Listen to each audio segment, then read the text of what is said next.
We all have sinned and come short of the glory of God. There are stories that I must tell, no matter how uncomfortable, to help change one person at a time. There are stories that I am disqualified from presenting, and I must listen, no matter how uncomfortable, to help change me. Time, life, and hypocrisy has a way of catching up with us all, and when it does, there is no room for being the proverbial ostrich. It is now time to man up to a life of wretched mistakes. Tonight's sermon is delivered by Mr. World's protege turned nemesis. He is a literary David with his big black roll balls of steel. He can scribble 300 words which can send an Adventist scandal virgin marching up to the top of the hill and crying for 90 minutes. His pen has spat lyrics which have been played on the speaker with bells and whistles. So mighty is his pen that gardeners, judges, and heads of state have cried their eyes out because they have been flogged by a 6'4" Rastaman with a propensity for poetic justice. And the motto of bringing the truth to light. Though the heavens may fall, though the lawsuits may be filed, the flog master flogs honestly and regardless, like no one else could. In the world of politics, character assassination is an age-old tactic used for mass destruction. Sometimes, speaking against any regime may mean a bullseye on one's reputation.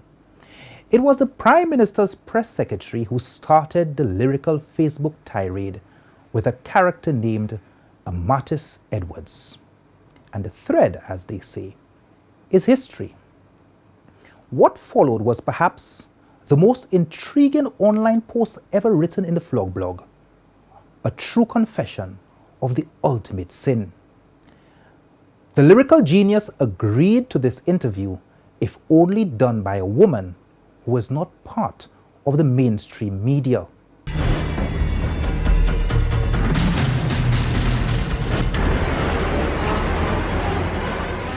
Can you tell me a little about yourself? Not the Flog blogger, not the public figure, just Jason Sifley. Who are you? Well, I mean, that's pretty much it, right? I'm No, I'm this writer guy, and then apart from that, I have 2 children.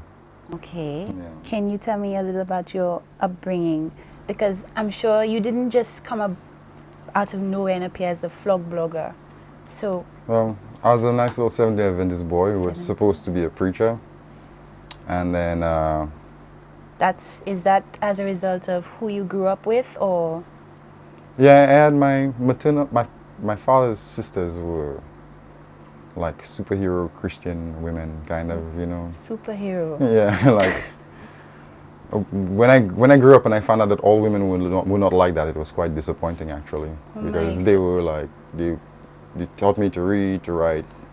And these women who raised you, mother, auntie, grandmother?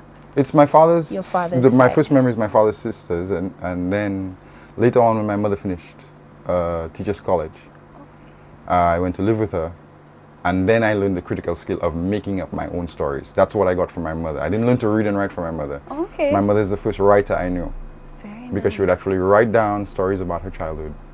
So and- she influenced you, or she had a great impact on who you are today? Basically, it's about 4 women. It's the 3 aunts who taught me how to read, write, and swim, and my mother who taught me that I That could make up art. my own stories, that my stories were good enough, maybe better than the stories in the book.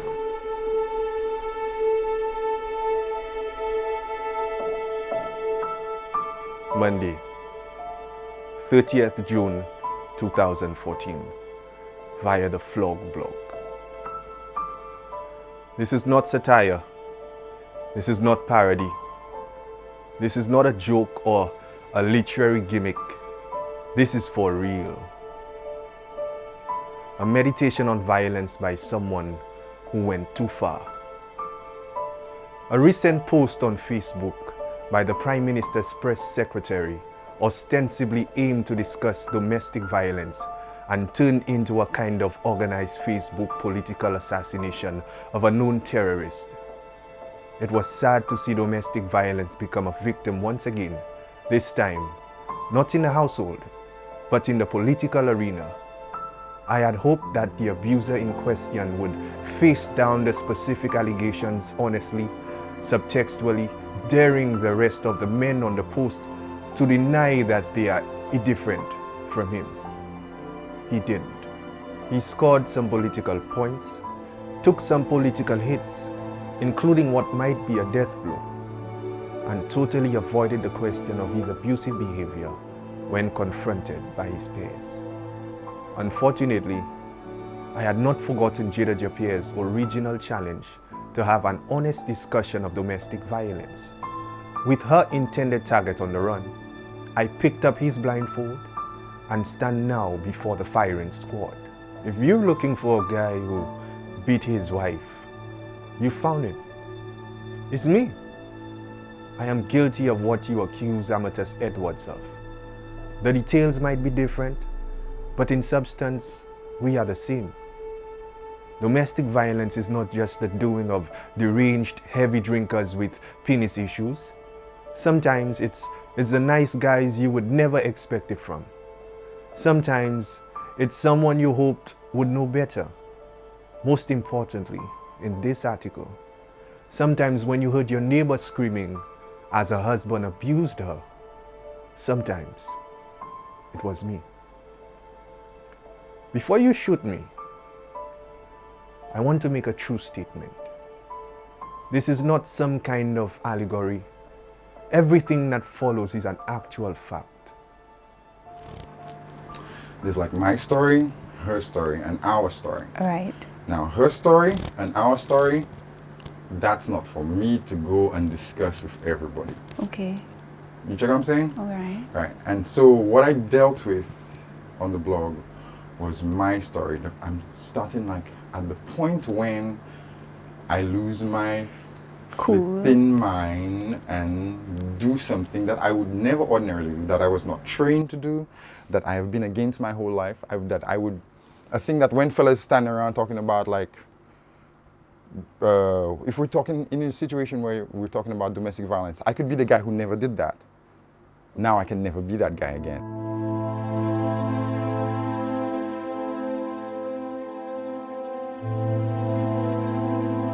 Days of the Dog, 2,000 words of pain.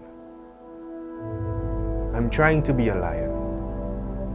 I was raised as a lion.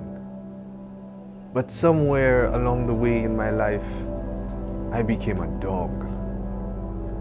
I will waste no words on the reasons or excuses for my actions.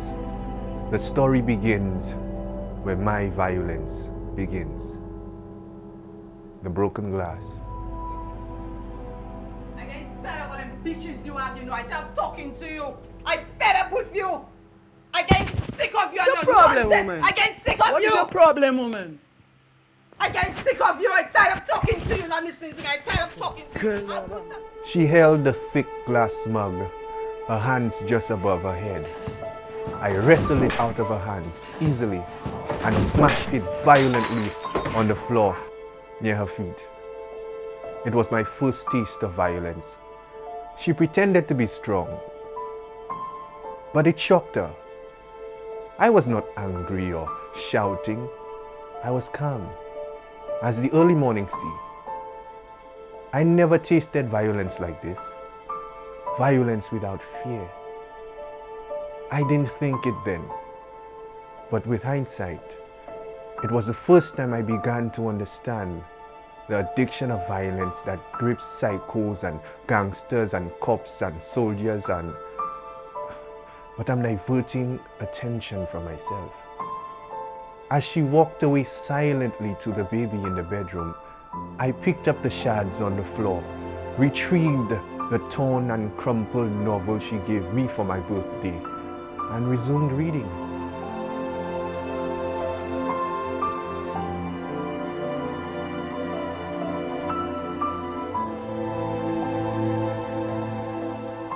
who is this guy? What have I just done? Where does that come from? Because like I know that it's not jiving with who I am. What you do is who you are. Okay. Right?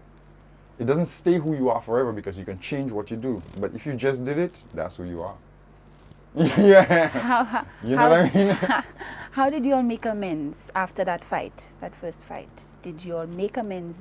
What No, did you go about doing? Or was it over after that? No, man. It wasn't over? No, it never quite resolves properly.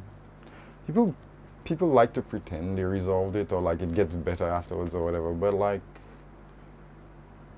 I don't know, to me, the only solution for violence, for all forms of violence, whether it's political or personal or whatever, like you have to walk away and you have to stay away from each other for a little while. So is that what you all did?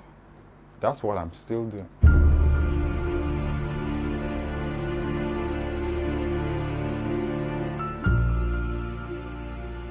The beer bottle and the floor. She sat at the computer, opening files of St. Lucian girls who had taken their clothes off, some of them specifically for me. Very recent pictures.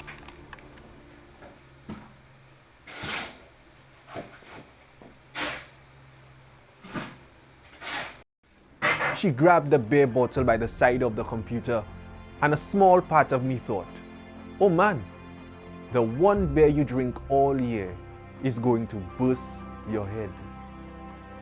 This is why people put things away before they go to bed. The rest of me grabbed her hand.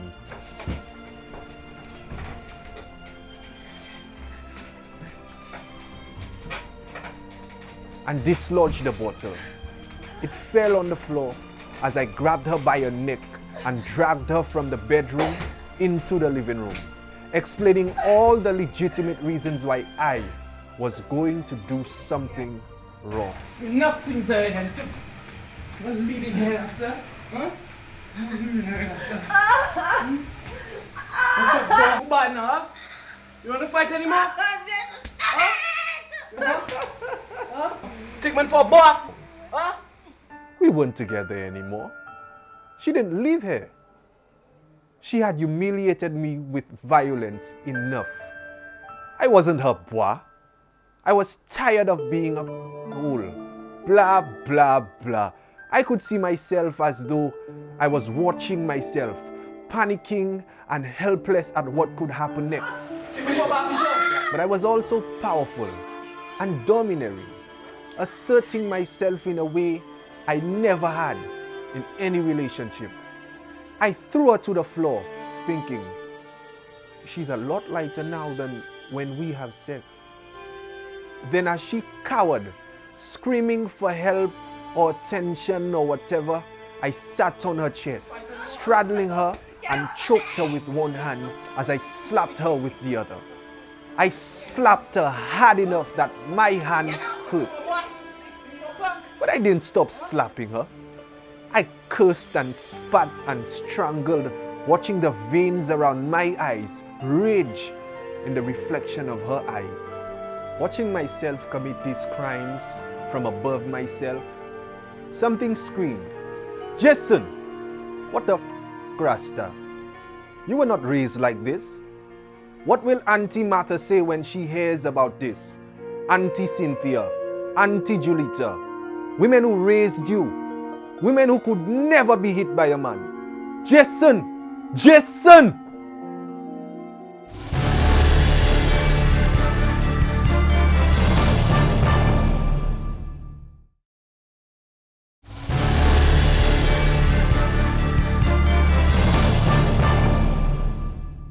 I remember you making the statements about being a boy. This is a common thing. Men always say, I ain't no boy. No man, I mean like I'm a boy. If you have to say I'm not a boy, you're probably a boy. What is a boy? He's not using his brain. He's not seeing like that. He's like the last dog. You know when the dogs are running behind the bitch? Mm-hmm. Right. He's like the last dog who's running. The other dogs are like, move the gas, you know. And he's just dogging, and he's, you know, guys who fall in love with women who are professional sex workers, kind of like, you really fall in love. Mm-hmm. You think you're gonna save the woman from something.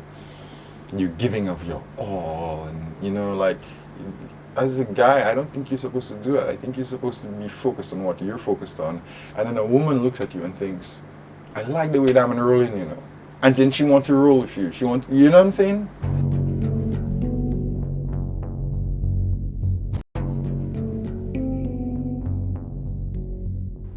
The phone and the floor.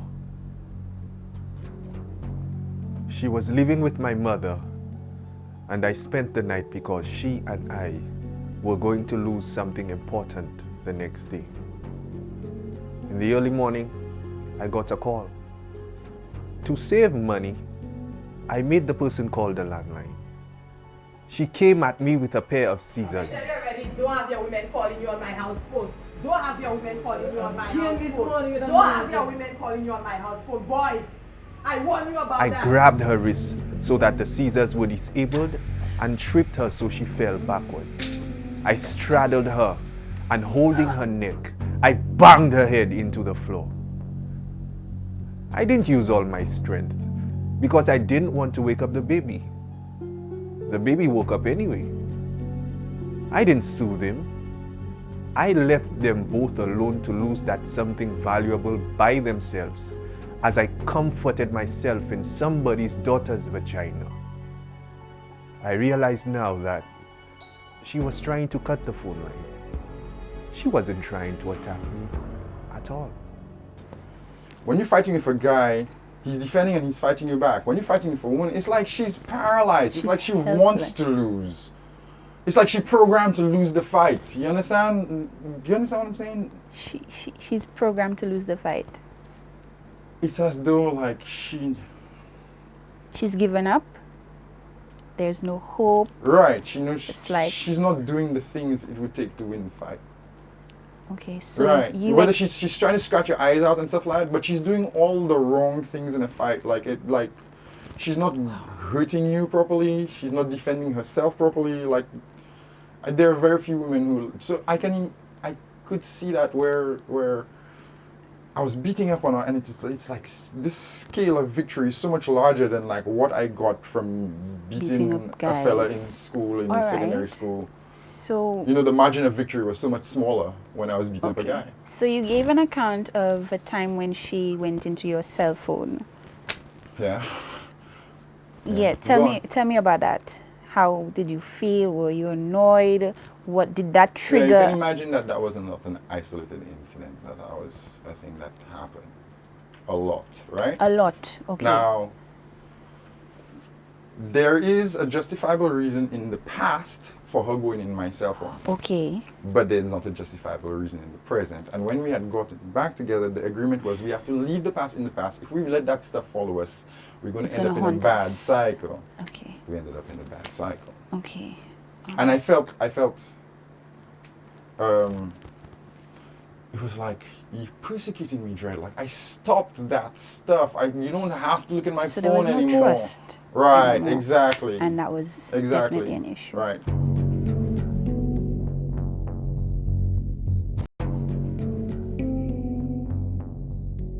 The wet diaper on the floor. This is after the wedding and before the second baby. I was in bed.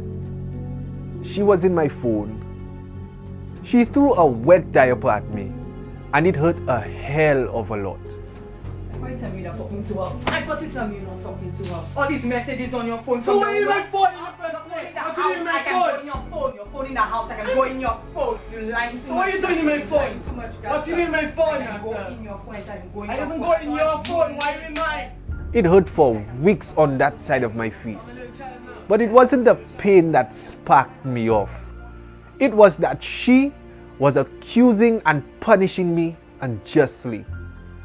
I grabbed the wet diaper and flung it at her. She dodged, but that was part of my wicked plan. As she dodged, I lunged forward and pressed her on the wall. My hands were at her neck again. I headbutted her a few times while whispering what I was saying very calmly. She screamed as I threw her to the floor. In my mind, I was already slapping the shit out of her. My 2-year-old son took my hand and said, "Okay, Papa, calm down. Let's go in the room." My son had never spoken a complete sentence before that. He wouldn't even put 2 words together unless it was absolutely necessary. The first sentence my son spoke was to stop me from beating his mother. How would you feel if your daughter was in a situation like that? Ha! Boy, that's a Junior Reid situation, you know what I'm saying? No, I don't know. Tell me. That's hospital, cemetery, or jail. Hospital, cemetery, or jail. Right. Interesting. I should be in jail. You honestly believe that you should have been I punished? made a bad decision. First of all, no matter what she did, I managed to stay there long enough to become, to act like a criminal. To commit a criminal act. You understand? Okay. I stayed there long enough to become the criminal.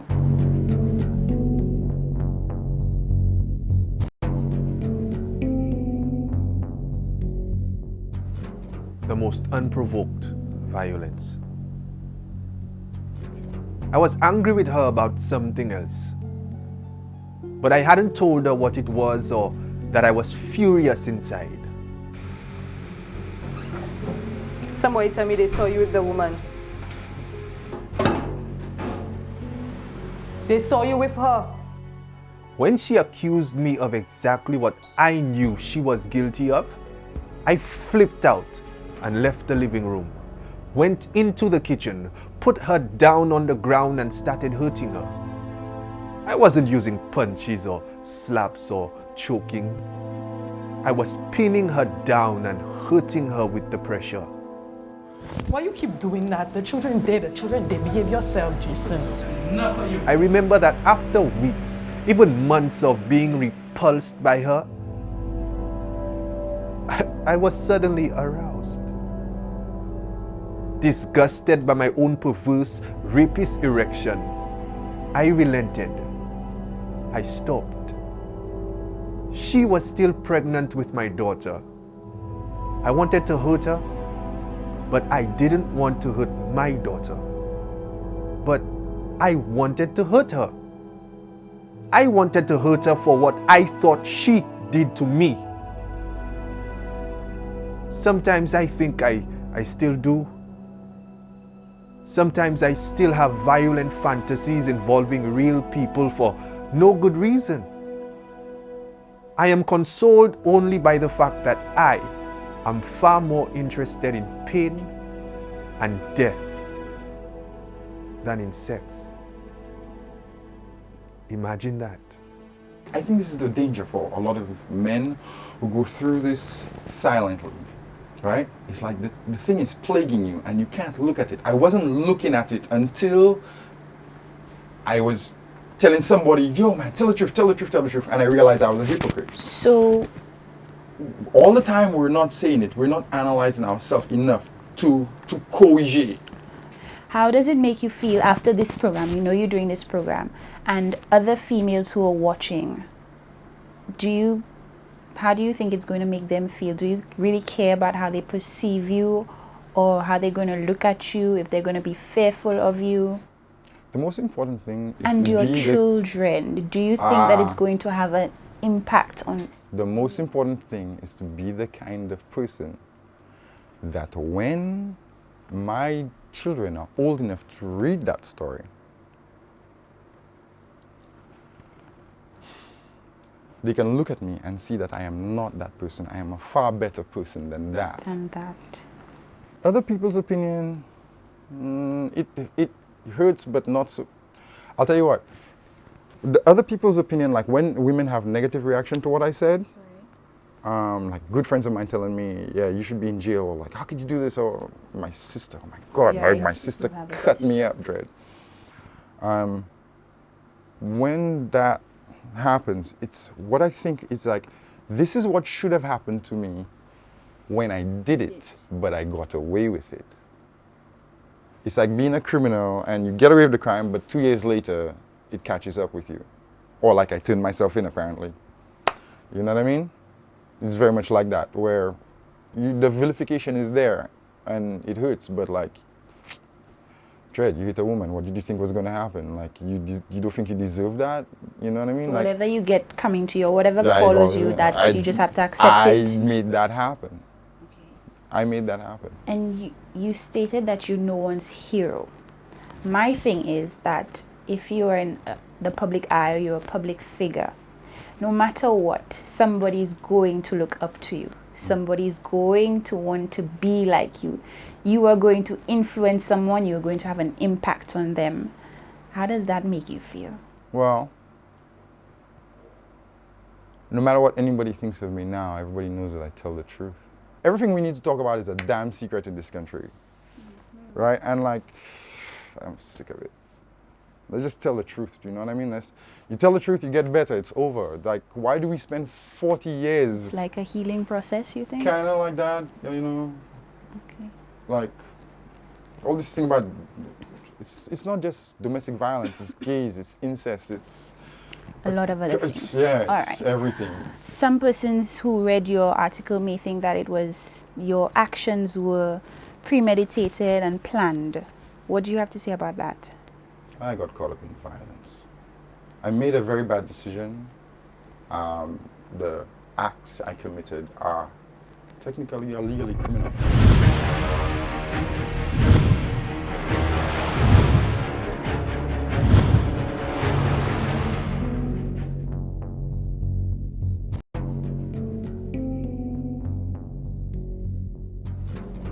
The reverse slap. For some reason, there was a time when she had taken a preference to slapping. Having had a conversation with myself about the rewards of turning the other cheek, I resolved to walk away. I was scaring myself. And while this demonic side of me was growing, I was also finding out that I am not a bad father at all. The good guy in me had the best reason to live, to not hurt others. One day, I came up with a slightly different strategy. When she slapped me, I grabbed her hands and started slapping my face violently with them. Go, take your things and go. Just take your things and go. It soon got to the point where her hands hurt far more than my face. She closed her fist. But that was a mistake.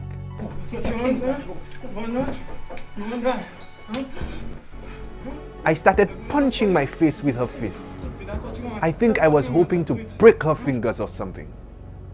I told her that when she is telling people I hit her, to describe to them how I broke her hands with my face. So much for the good guy. Break your hand on my face. Tell him that. Huh? Tell him that. It was as though everything I was doing wasn't working, and so I did what everybody else does, which was the wrong answer. Just followed the crowd, just became a part of it. But I think really the fact of it is that when violence, anger, when you don't walk away from stupid stuff, you get caught up in stupid stuff, right? You have to walk away from it. There's no reasoning with stupidity. And violence is stupid. There's no reasoning with it. There's no... It's just wrong. It's just off. It's just going... Like, there's some situations that, like, that situation just going bad and you should just get out of it. The times of the fights and the violence, was there any drug abuse or marijuana use which may have influenced? I've been marijuana use in my life for 20, what, years? Like... Too many years to mention? About my whole adult And life, it maybe. never once, when it happened, were you under that influence? Did you? Early on in my life, I used to smoke marijuana and drink alcohol. And I used to get in fights in bars. And then I realized that I didn't really enjoy alcohol as much as I thought. I was just following fashion, right? So I stopped drinking the alcohol and I got really philosophical. You know what I'm saying? Like, So I started having high thoughts, you know, and being peaceful and stuff like that. So like, I'm not the guy who should have done that.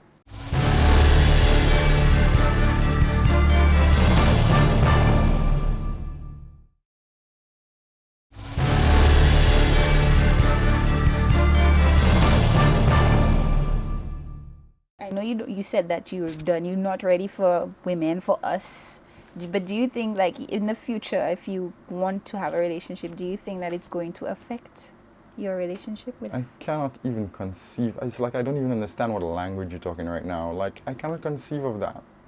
So you have no intention of being in a relationship? This is just again? not the focus. It's not on the list of priorities. Not It is even not in the on my long list of run. things to do, right? Like, you know that little urge you get, you see a girl with nice eyes and really nice hair, and you think, right, I get that urge, and in about 10 seconds, I can fast forward to the point where we're having an argument, and I can tell you everything bad about her, and I break up before we're ready. We're done. Goodbye.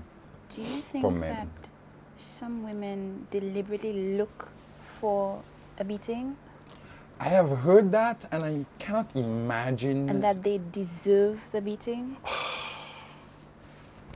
I can see how, if I can get into a pattern of violence without being trained for it, I'm trained against violence, right? And I can still get into the pattern of violence. So I can see how some perfectly intelligent girl can get into a pattern of victimhood. Okay. Because the victimhood and the abuser and the abusee, they're the same coin, kind of. As a matter of fact, you can be both. So there's this big confusing area where both men and women in that relationship are abusers and victims. And one of the things that occurs to me now is that maybe we're making too big a deal out of the gender part of violence, where we should be just focused on the violence part of violence. That all violence might be the same, where the person who is winning enjoys it, and the person who is the victim gets into a pattern where getting beat up is normal. And if it doesn't happen, then they kind of do what it takes to get beaten. I can see how that happens. Did you ever seek counseling or? Yeah, man. You did. Oh, yeah. I had different counselors, but there's one woman in particular named Teresa Belizaire who really got into my head and threw out a lot of stuff that need to be there. A lot of stuff that I thought was me, that I was thinking that I was a lot more twisted than I was, and she made it clear that, like, there's a lot of stuff that you do that's not you, so you can just throw it out. So she helped a lot. Right. She helped a lot. And Mrs. King, Dr. King, Romella King, Okay. right now, So you would advise Please these help me. men as well to seek counseling? you can't work that out by yourself, brother. Like, if you're a woman and you're in domestic violence, you can Google domestic violence and get help. If you're a man, It bruises your ego? no, not. There's not a lot of help for you if you're an abuser.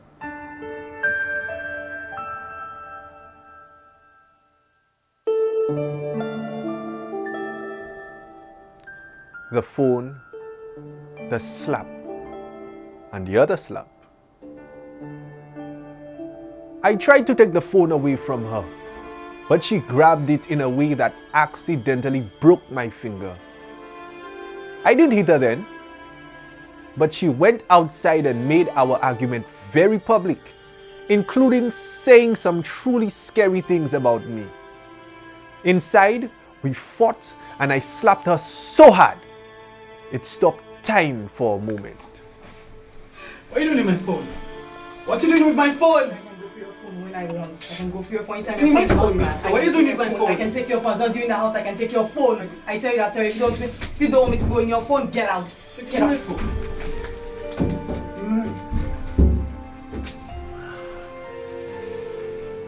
Get out. I picked up my son and walked out of the house. She came to the balcony as the neighbors gathered, screaming, That's how you treating me? You're punching me? You're punching your child mother? That's how you treating me? That's how you treating your child mother? You punching me? You punching your child mother? I turned back to her and said loud enough for everyone to hear. I didn't punch you, right? I slapped you like this. It stopped time again. While she and the neighbors stood paralyzed, I said, "You want to see it again?" Pow! I slapped her again and walked away with my son. You want to see it again? You want to see it again?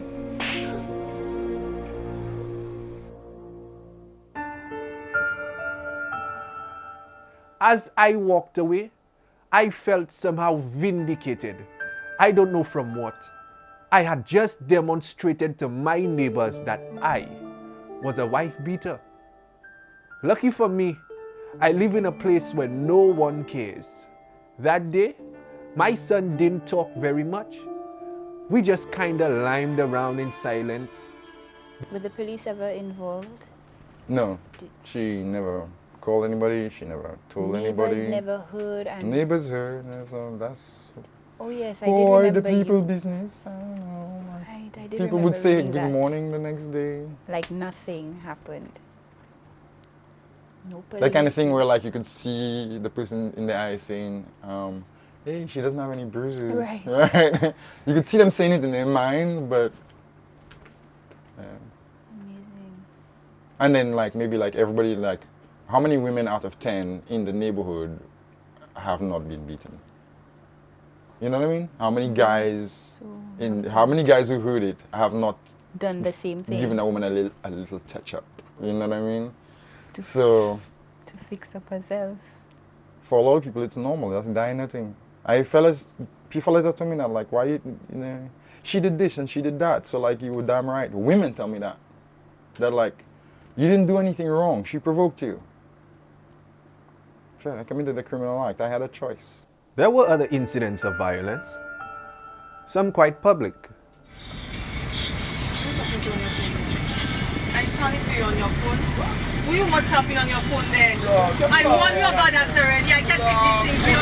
Don't tell me no cool out to yourself at the back here. I tell you already, do not WhatsApp when I'm there with you. Take it easy. What happened to you? What happened to you? What happened to you, Jason? What happened to you?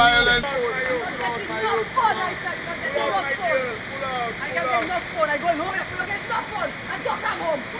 Let's go back here, sir. But as these are not stories of my violence, I don't feel like those are my stories to tell. I don't consider myself a victim, and so while the memory of those incidents fill me with shame and hurt, I don't consider them relevant to the discussion of the violence of the male abuser. I meant to analyze this stuff a little bit more. I have some principles I learned from the entire experience that I want to share, but I am exhausted from remembering this stuff.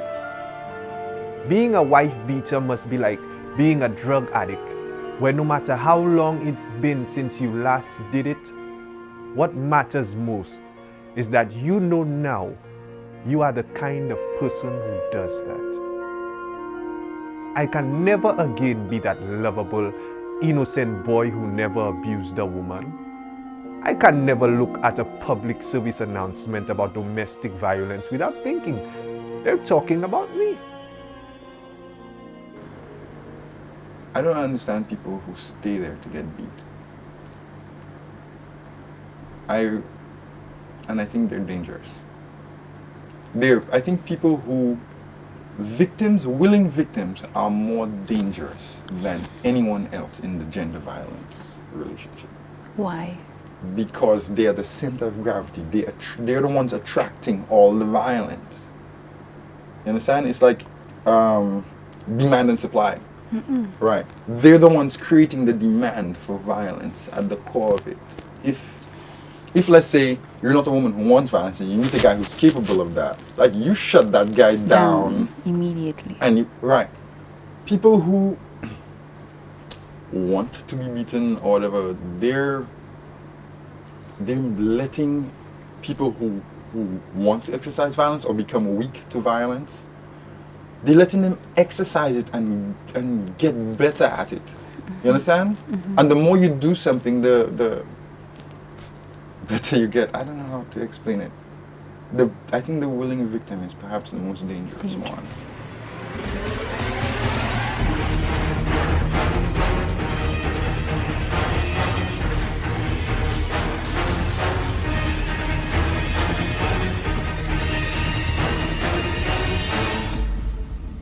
Are you the modern day Desmond Brathwaite? Desmond Brathwaite. Whoa! Killer. Shot. I am so ashamed right now.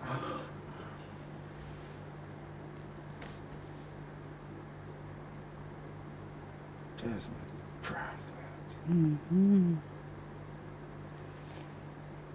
Saying his name to you, how do you feel? What comes to mind? Yeah, I know Juliet, man. And like I could see Juliet going down the steps.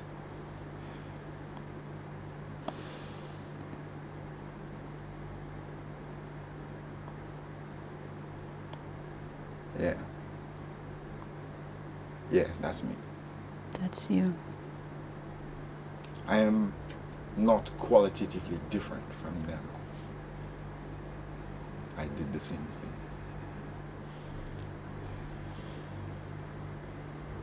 Wow. Amazing. That was a good question. That can never happen in my life again. I will never be Desmond Brathwaite again. Oh my God, I'm maligning him. You see, and he's not even the same person anymore. You see what I'm saying? Shit. It's been 20 years and I'm using this guy as a metaphor for something I did 2 years ago.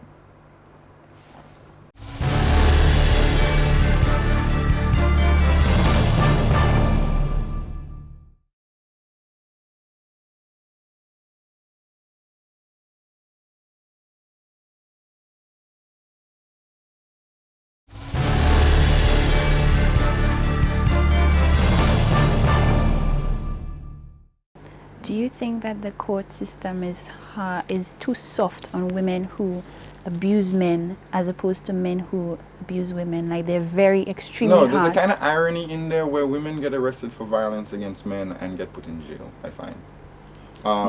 And I think it's worldwide. We actually saw a study on this while I was in... What about here, specifically St. Lucia? The court system is favorable to women in family court where there's things like money involved and children and stuff like that. But when there's a woman who is getting beaten up by this cop, Rasta, and like, this is her child father, and the gun is in her nose and in her mouth every day, and nobody gives a damn, and one day that gun goes off and takes him instead, and that woman is in jail. You tell me that's right? That's prejudice against women. That's prejudice. That's discrimination against women. It's like a real messed up, flipped up story, because like, as a guy, if you go into family court with a woman, brother, you lose already, you know what I mean? But as a woman, if you defend yourself against a domestic abuser in what anyone would consider a reasonable fashion, you're probably going to jail anyway. It's like the system is set up so women know, like, don't even fight back, just take it. Because if you kill him, we're sending you to jail. Amazing. And then he goes on and continues doing it. This woman is in jail right now in St. Lucia. I mean, like, everybody knows he was, like, it's just unconscionable. Is there anything that you want to share or say in closing? Oh my God, after that bloodbath, I'm just glad to get out of here. No thanks. Like, save me, Lord. What have I done? Telling this story did not make me feel better. And I don't know if it will do anyone any good. I don't know if other men will identify with this or if it's just who is this sick inside. But you know what? This is my small contribution to the honest debate on domestic violence, started on Facebook by Jadia Japierre. This is what I know firsthand. Statute of limitations be damned. Let the chips fall where they may. It's bound to be better than the little lies I told myself yesterday. The fool has never been told. Could go on and on, the fool has never been told. Could go on and on, the fool has never been told. Could go on and on, the fool has never been told. Could go on and on, the fool has never been told. Could go on and on, the fool has never been told. Could go on and on, the fool has never